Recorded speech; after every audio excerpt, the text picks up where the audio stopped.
I wanted to make this video to talk about our new head unit ready T-harness adapters for the Maestro RR and the Maestro RR2. These new harnesses will eventually replace all of our existing RR harnesses, and this transition will be done over time.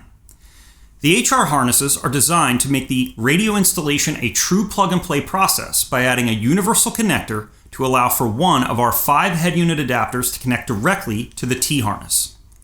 You can easily identify these new harnesses by the part number as well as the new packaging. There are a total of 5 optional head unit adapters that plug into the HR harnesses. ALP1 for Alpine, KEN1 and KEN2 for both JVC and Kenwood connector types, PIO1 for Pioneer, and SON1 for Sony. You will notice on each of these head unit adapters there will be pigtails for any external connections not provided by our T-harness, such as the Kenwood cam wires.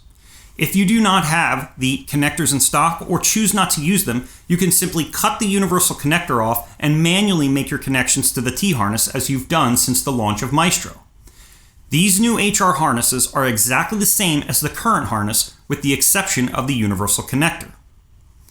The first of our new HR harnesses to ship will be the RAU1 for Audi. For more information about these new harnesses or the adapters, please visit us at www.iDatalink.maestro.com.